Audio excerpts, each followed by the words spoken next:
السلام عليكم ورحمة الله وبركاته. الحمد لله رب العالمين والعاقبة للمتقين والصلاة والسلام على رسوله الكريم وعلى آله وأصحابه أجمعين ومن تبعهم بإحسان إلى يوم الدين. ரப்புல் ஆலமீன் அல்லாஹு தஆலா உன்னுடைய மாபெரும் கிருபையினால் இன்னும் ஓரிரு தினங்களில் புனிதமிக்க ரமதானை நாம் அடையவிருக்கின்றோம். இந்த ரமதானை நல்ல முறையில் அடைந்து குர்ஆனுக்கும் சுன்னாவுக்கும் கட்டுப்பட்ட நிலையில் நம்மளுடைய இபாதத்துகளை ஆக்கி கண்டு அதன் வழியாக ரப்புல் ஆலமீனுடைய பொருத்தத்தை பெறுவதற்கு அவன் தௌஃபீக் செய்வானாக. ஆமீன் யா ரப்பல் ஆலமீன். ரமதானை வரவேற்பது என்பது ஒரு முஃமினுடைய ஒரு முக்கியமான ஒரு பண்பாக இருக்கிறது.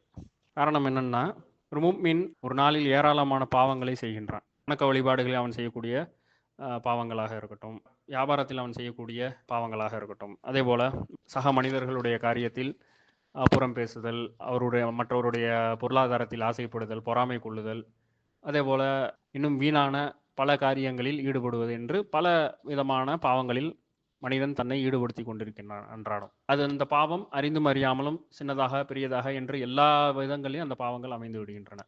அதனால தான் வழமையாக நம் வெள்ளிக்கிழமைகளில் ஓதக்கூடிய சூரத்துல் கஹ்ஃபினுடைய 49வது வசனத்தில் குற்றவாளிகளை பற்றி அல்லாஹு தாலா மறுமையில் குறிப்பிடும்போது அவர்களுக்கு அந்த ஏடு கொடுக்கப்பட்ட பிறகு அவர்களுடைய நிலையை விளக்குகின்றான். அவர்கள் அந்த ஏடு கொடுக்கப்பட்ட பிறகு அந்த ஏடை பார்த்த அவர்கள் கூறுவார்கள், யா வயலத்தனா, எங்களுடைய கேடே, மாலி ஹாதல் கிதாப், இது என்ன கிதாப், இது என்ன புத்தகம், லா யுஆதிரு சகீரத்தன் வல கபீரத்தன், இது என்ன ஏடு, சின்னது பெரிது என்று எல்லாவற்றையும் பதிவு செய்துள்ளதே, இது என்ன ஏடு அப்படின்னு மனிதன் அந்த பாவங்களை செய்த அந்த குற்றவாளிகள் அவர்களுடைய நிலையை நினைத்து அவர்கள் வருந்துவார்கள்.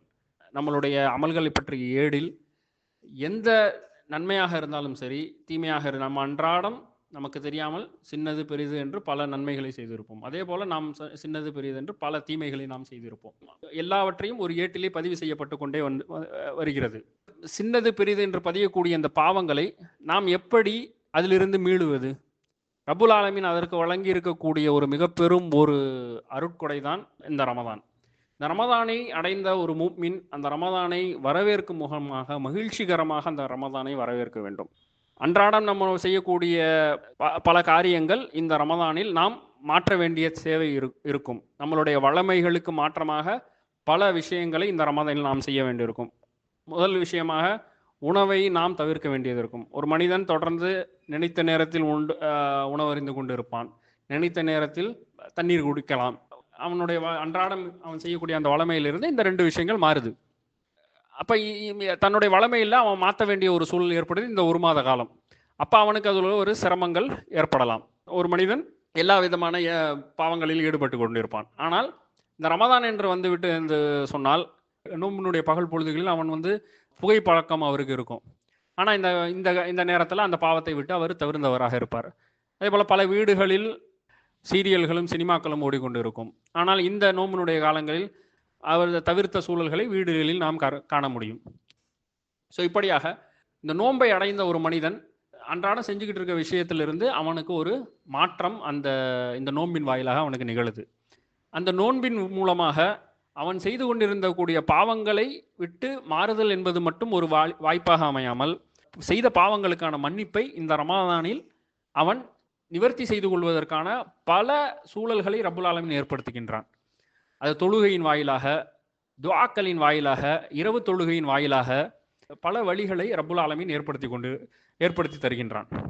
ஏன்னா நமக்கு எல்லாருக்கும் தெரியும், அபூ ஹுரைரா ரலியல்லாஹு அன்ஹு அவங்க அறிவிக்கக்கூடிய ஒரு ஹதீஸ், மன் ஸாம ரமதானன் ஈமானன் வஹ்திஸாபன் குஃபிர லஹு மா தகத்தம மின் ஸம்பி.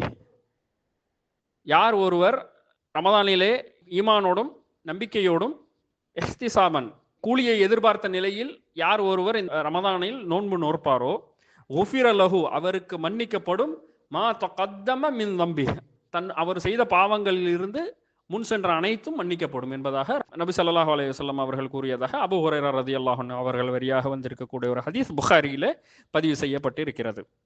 அதனால நம்பிக்கை கொண்டு நன்மை எதிர்பார்த்த நிலையில் ஒரு மனிதன் நோன்பை நோக்கும் பொழுது அவனுக்கான பாவங்கள் மன்னிக்கப்படுவதற்கு இந்த ரமதான் ஒரு மிக பெரும் ஒரு வாய்ப்பாக இருக்கிறது. இது மட்டும் இல்லாமல் பல காரியங்கள்ல ரப்புல் ஆலமீன் இந்த நோன்பை ஒரு பிரிஸ்கிரிப்ஷனா, ஒரு பரிகாரமாக பல பல காரியங்கள் சூரா பக்கரா 196வது வசனத்துல ஹஜ்ஜுடைய நாட்கள்ல ஹாஜிகள் இழைக்கக்கூடிய ஒரு பிழைக்கு நோன்பை தான் ரப்புல் ஆலமீன் பரிகாரமாக கூறுகிறான். அதே போல சூரத்து நிசா 92வது வசனத்துல ஒரு அறியாத நிலையில ஒரு மூமினை கொலை பண்ணிட்டான் அப்படின்னு சொன்னாக்க, ஒரு மூமின் இன்னொரு மூமினை கொலை செய்கிற ஒரு சூழல் ஏற்பட்டுருச்சுன்னு சொன்னா பரிகாரமாக நோன்பை வைக்க சொல்லி அல்லாஹ் தாலா சொல்றான். அதே மாதிரி அறிந்த நிலையில் நாம் செய்யக்கூடிய சத்தியம், அந்த சத்தியத்தை முறித்த ஒருவனுக்கும் பரிகாரமாக அல்லாஹ் தாலா நோன்பை சொல்றான். இப்படி எல்லா, அதாவது ரெகுலரா நம்ம செய்யக்கூடிய பல விஷயங்களுக்கும் ரப்புல் ஆலமீன் நாம் செய்யக்கூடிய பிழைகளை இந்த நோன்பின் மூலமாக ரப்புல் ஆலமீன் அதுக்கு ஒரு பகரத்தை ஏற்படுத்துகின்றான். அப்படி இருக்கும் பொழுது இந்த ரமதானில் நாம் நோக்கக்கூடிய இந்த நோன்புக்கு கூட அல்லாஹு தாலா கூலியாக முன் சென்ற அனைத்து பாவங்களை மன்னிக்கக்கூடியவனாக இருக்கின்றான். அதனால ஒரு முஃமின் நோன்பை எதிர்பார்த்தவனாக இருக்க வேண்டும். பாவங்களை குறைத்துக் கொள்வதற்கும் பாவங்களை விட்டு விலகியவர்களாக இருப்பதற்கும் இந்த ரமதான் ஒரு மிக பெரும் ஒரு கேடயமாக இருக்கிறது. அதனால தான் நோன்பை ஒரு கேடயம் என்று இன்னொரு ஹதீஸில் அபூ ஹுரைரா ரலியல்லாஹு அன்ஹு அவங்கள் அறிவிக்கக்கூடிய இன்னொரு ஹதீஸ், ரசூலுல்லாஹி ஸல்லல்லாஹு அலைஹி வஸல்லம் அவர்கள் கூறுகிறார்கள், இந்த நோன்பு என்பது ஒரு ஜுன்னா, அஸ்ஸியாமு ஜுன்னா, நோன்பு என்பது ஒரு கேடயம். நோன்பை அடைந்த ஒரு மனிதர் கெட்ட பேச்சுகளை பேசுவதையும் வீணான விஷயங்களில் ஈடுபடுவதையும் தவிர்த்து கொள்ள வேண்டும் என்பதாக அந்த ஹதீஸ் புகாரியிலே பதிவு செய்யப்பட்டிருக்கிறது. அதனால் நோன்பை ஒரு மூமின் மகிழ்ச்சியுடன் வரவேற்க வேண்டும். தான் செய்யக்கூடிய பாவங்களை போக்கிக் கொள்வதற்கு இந்த நோன்பை அவன் ஒரு வழிகாலாக அவன் பார்க்க வேண்டும். ஏன்னா அவனுடைய முன் சென்ற பாவங்கள் அனைத்தும் நோன்பின் வாயிலாக மன்னிக்கப்படும் என்பதை அல்லாஹு தாலா தன்னுடைய தூதர் மூலமாக நமக்கு வாக்களிக்கின்றான். அதே போல தன்னுடைய இயல்புக்கு மாற்றமாக இருக்குது அப்படிங்கிறதுக்காக இந்த நோன்பை ஒரு சிரமமாக கருதக்கூடாது. நோன்பை ரொம்ப மகிழ்ச்சிகரமாக நம்ம வரவேற்கணும். அதை ஒரு டிஸ்டர்பன்ஸாக, நம்மளுடைய தூக்கத்திற்கு ஒரு சிரமம், நினைத்த நேரத்தில் உணவு அருந்தி கொண்டு நினைத்த நேரத்தில் தண்ணீரை பருகி கொண்டு இருப்பதனுடைய இயல்புக்கு மாற்றமாக இருக்குது அப்படிங்கிறதுக்காக இந்த நோன்பை ஒரு சிரமமாக நம்ம பார்க்கக்கூடாது. இந்த நோன்பை நம்மளுடைய பாவங்கள் மன்னிக்கப்படுவதற்காக மகிழ்ச்சியாக வரவேற்கக்கூடியவர்களாக இருக்கணும். சூரத்துல் பக்கரா 183 நீங்கள் இறையச்சமுடையவர்களாக ஆகலாம் என்று அல்லாஹ் தஆலா கூறிய பிறகு 184வது வசனத்துல ரப்புல் ஆலமீன் சொல்றான், நோம்பிலிருந்து சிரமமா இருக்கிறவங்களுக்கு விதிவிலக்குன்னு சொல்லி அல்லாஹ் தஆலா நோயாளிகளுக்கும் பிரயாணத்தில் இருப்பவங்களுக்கும் முதல்ல சொல்லிடுறான். அந்த வசனம் இறக்கப்பட்டுச்சு. அதன் பிறகு அந்த வசனம் மாற்றப்பட்டுச்சு. அந்த வசனம் அந்த 184வது வசனம் முதல்ல நோயாளிகளுக்கும் பிரயாணிகளுக்கும் இந்த நோன்பு வைக்க வேண்டியதில்லை, அதுக்கு பகரமாக அவங்க ஏழைகளுக்கு உணவளிக்கலாம் அப்படின்னு சொல்லி 184வது வசனம் இறங்குனுச்சு. இறங்கிட்டு அந்த சட்டம் 185வது வசனத்தின் மூலமாக மாற்றப்பட்டது. 184வது வசனத்தில் நம்ம பார்த்தோம்னா இந்த நோன்பு வைக்க தேவையில்ல, அதுக்கு பதிலாக ஏழைகளுக்கு உணவு அளிக்கலாம் அப்படின்னு சொல்லி வந்திருக்கும். அதன் பிறகு 185வது வசனத்தில் அந்த நோன்பை கணக்கிட்டு நீங்கள் வேறு ஒரு நாட்களில் நோக்க வேண்டும் என்று அந்த சட்டம் மாற்றப்பட்டது. முதல்ல இந்த சட்டம் இருந்துச்சு, அதாவது முதல்ல நோன்பாளிகள் பிரயாணத்திலோ அல்லது நோயாளிகளாவோ இருந்துச்சுன்னு சொன்னால் அவர்களுக்கு அவர்கள் உணவளிக்கலாம் அப்படிங்கிற சட்டம் இருந்தது. அதன் பிறகு 185வது வசனத்தில் ரப்புல் ஆலமீன் வேறொரு சட்டத்தை இறக்கி இந்த நோன்பை அவர்களுடைய நோய் தீர்ந்த பிறகு, அவர்களுடைய பிரயாணம் முடிந்த பிறகு, ரமதான் முடிந்த பிறகு வேறொரு நாளில் கணக்கிட்டு அந்த விடுபட்ட அந்த நோன்பை நோக்க வேண்டும் என்பதாக கூறுகிறான். இந்த 2 வசனத்துல இப்ப 184ல் ஒரு சட்டம் சொல்லி அதன் பிறகு அது மாற்றப்பட்டு 185ல் வேறொரு சட்டத்தை அல்லாஹ் தஆலா இறக்குறான். அந்த சட்டத்தை தான் நம்ம இன்னைக்கும் பின்பற்றுறோம். நோய் பயணத்தில் இருக்கவங்க நோன்பு விட சலுகை இருக்குது, அந்த நோன்பை வேறொரு நாள்ல அவர் வைக்கணும். அதே போல நோயாளிகள் அந்த நோன்பை விடுவதற்கு அனுமதி இருக்கு. அந்த நோய் தீர்ந்த பிறகு அவர்கள் அந்த நோன்பை எத்தனை நோன்பு விட்டுருக்கோமோ அத்தனை நோன்பை கணக்கிட்டு அவர்களுடைய கணக்கை அவர்கள் ரமதானில் விடுபட்ட அந்த நோன்பை சரி செய்து கொள்ள வேண்டும். அந்த 184ல் இந்த ஏழைகளுக்கு உணவளிக்கலாம் அப்படின்னு சொல்லி ஒரு சட்டத்தை அல்லாஹ் தஆலா, அந்த பழைய சட்டத்தை அல்லாஹ் தஆலா சொன்னாலும் அதே வசனத்துல அல்லாஹ் தஆலா குறிப்பிடுறான், என்னன்னா பரிகாரமாக தானம் கொடுத்து அந்த நோன்பை சரி செய்து கொள்வதை விட இந்த நோன்பு நோற்பதே சிறந்தது அப்படிங்கிறத அல்லாஹ் தஆலா சொல்றான். அப்படி அந்த சட்டம் இப்ப இல்லை. எந்த சட்டம்? அந்த நோயாளியோ இல்ல பயணத்தில் இருக்கிறவரோ நோன்பை விட்டுட்டாக்க திருப்பி வேறொரு நாள்ல வைக்கணுங்கிறது தான் சட்டம். ஆனா பழைய சட்டம் இருந்துச்சுல்ல, எது? அந்த நோன்பாளியா இருந்தாலும் அதாவது இப்போ நோயாளியாவோ பயணத்துல இருந்தா அந்த நோன்பை விட்டுட்டு அதுக்கு பகரமா ஏழைக்கு உணவளிக்கலாம்னு சொல்லி ஒரு பழைய சட்டம் இருந்துச்சுல்ல, அந்த சட்டத்தை சொல்ற அதே நேரத்துல ரப்புல் ஆலமீன் இப்படி இருந்தாலும் உங்களுக்கு சிறந்தது எதுன்னா அந்த நோன்பு வைக்கிறது தான் சிறந்தது அந்த சூழல்ல அப்படின்னு சொல்லி அல்லாஹ் தஆலா சொல்லிட்டான். சொல்லிட்டு அதன் பிறகு மொத்தமாக அந்த சட்டம் மாறிடுச்சு. அதாவது ஏழைக்கு உணவளிக்கணுங்கிற அந்த சட்டம் மாறி முற்று முழுவதுமாக அந்த சட்டம் மாற்றப்பட்டு நோயாளியாக இருந்தால் அந்த நோய் தீர்ந்த பிறகு, அதே போல பயணியாக இருந்தால் அந்த பயணம் முடிந்த பிறகு வேறொரு நாளில் அந்த ரமதானினுடைய விடுபட்ட அந்த நோன்பை கணக்கிட்டு வேறொரு நாளில் அந்த நோன்பை நோக்க வேண்டும் என்று சொல்லிவிட்டு அல்லாஹு தாலா அந்த வசனத்தை முடிக்கும் பொழுது 185 அந்த புதிய சட்டத்தை இறக்கி அந்த வசனத்தை முடிக்கும் பொழுது லஅல்லக்கும் தஷ்குரூன், அதாவது நோன்பாளியாக அந்த நோய் தீர்ந்த பிறகு, அதே மாதிரி பயணத்தை முடித்த பிறகு ரமதான் அல்லாத வேறொரு நாளில் அந்த கணக்கிட்டு அந்த நோன்பை பூர்த்தி செய்யணுங்கிற அந்த புதிய சட்டத்தை இறக்கிய பிறகு அல்லாஹு தாலா அந்த வசனத்தை முடிக்கின்றான். லஅல்லக்கும் தஷ்குரூன், எதற்காக? அதாவது நீங்கள் நன்றி செலுத்துவதற்காக என்பதாக முடிக்கிறான். எதற்காக நன்றி செலுத்துறோம் அப்படின்னா, இந்த ரமதானில் விடுபட்ட அந்த நோன்பை முழுமைப்படுத்தக்கூடிய ஒரு வாய்ப்பை அல்லாஹு தாலா வழங்குறான்.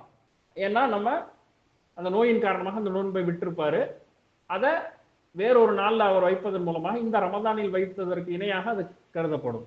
அதே போல ஒரு பிரயாணி விடுவிட்ட அந்த நோன்பை வேற ஒரு நாளில் வைப்பதன் மூலமாக இந்த ரமதானில் அவர் வைக்க வேண்டிய அந்த நோன்பை முழுமைப்படுத்த முடியும்.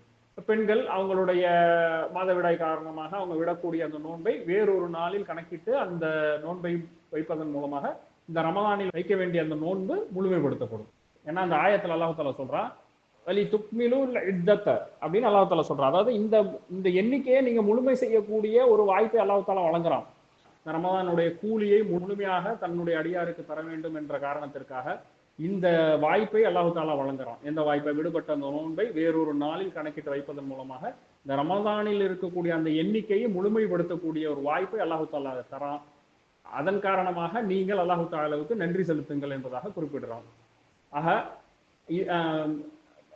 எனவே இந்த நோன்பை இந்த ரமதானிலும் அதில் வைக்கக்கூடிய அந்த நோன்பையும் அந்த நோன்பை முழுமையாக நோக்க வேண்டும் அப்படிங்கிற இந்த விஷயமெல்லாம் எவ்வளவு முக்கியமானது என்பதை இந்த ஆயத்தின் மூலமாக நாம் அறிந்து கொள்ளலாம். இந்த நோன்பின் வாயிலாக இறையச்சத்தை அல்லாஹு தாலா நாடுறான். அதே போல நோன்பின் வாயிலாக பாவங்களை மன்னிப்பதற்கு அல்லாஹு தாலா நாடுறான். அதே மாதிரி நோன்பின் வாயிலாக நாம் அவனுக்கு நன்றி செலுத்துவதை இறைவன் நாடுகின்றான்.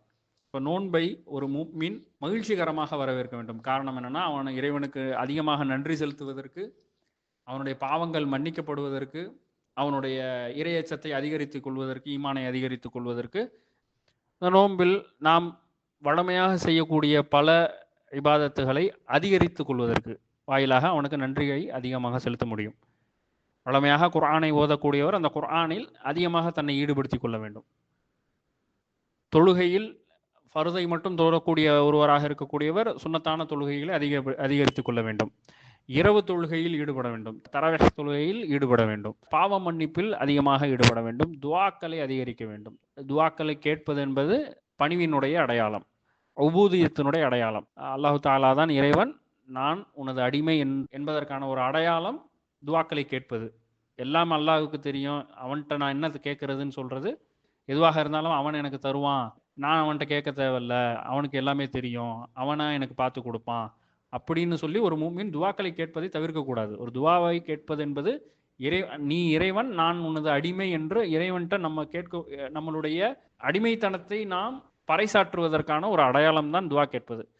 அதனால் ரமதானை ஓரிரு தினங்களில் அடையக்கூடிய நாம் நம்மளுடைய இபாதத்துகளையும் நம்மளுடைய வணக்க வழிபாடுகளிலும் நம்மளுடைய துவாக்களிலும் நம்மளுடைய பாவ மன்னிப்பை அதிகப்படுத்திக் கொள்வதன் வாயிலாக நம்மளுடைய இறையச்சத்தையும் இறைவனுக்கு நாம் நன்றி செலுத்தக்கூடிய நன்றிகளையும் கேட்கக்கூடிய அந்த பாவ மன்னிப்பு கோருதலையும் நாம் அடைந்து கொள்ள முடியும்.